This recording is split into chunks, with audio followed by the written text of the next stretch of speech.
ГСП онлайн. Городские новости сейчас. Ухтинское отделение общественной приемной главы республики. В преддверии дня 8 марта члены Ухтинского союза женщин проводят прямую телефонную линию по вопросам защиты прав женщин и детей. Главная цель – узнать, какие проблемы сегодня волнуют женщин нашего города. Естественно, больше всего вопросов было связано с детьми. Например, ухтинку, которая представилась Аллой Николаевной, волновал вопрос питания детей в школах. На сегодняшний момент очень многие родители задают такой вопрос. Нельзя ли организовать бесплатное питание хотя бы для деток еще и 5-6 классов? Такой переходной возраст, переходят детки из одного звена в другое звено. И действительно, может быть, рассмотреть этот вопрос. Ведь 48 рублей для деток 1-4 классов многовато, большая сумма.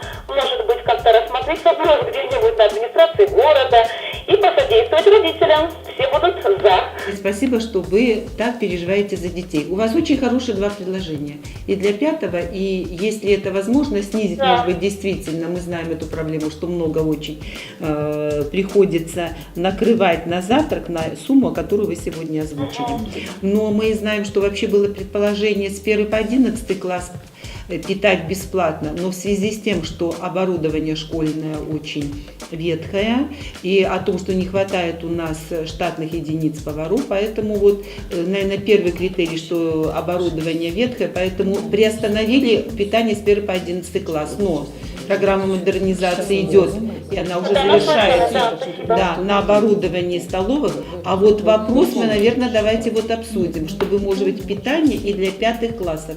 Члены... Бесплатно. Да, бесплатно и 5 классы. Также звонивших волновали вопросы взыскания алиментов, медицинского обслуживания, общественного транспорта и многие другие. Как отмечают организаторы прямой линии, главное удалось услышать, что действительно волнует горожанок.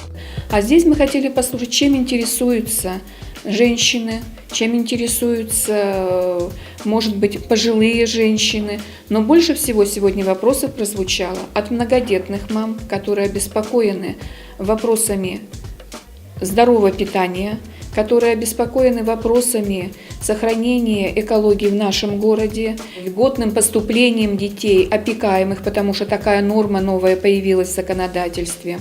Вопросы сегодня звучали, конечно, и злободневный вопрос в городе остается, это по очередности детских садиков. Все обозначенные проблемы были взяты на карандаш, и, возможно, в ближайшее время часть из них удастся решить. Ведь кому, как не активистам Союза женщин Республики Коми, проблемы ухтинок наиболее близки и понятны.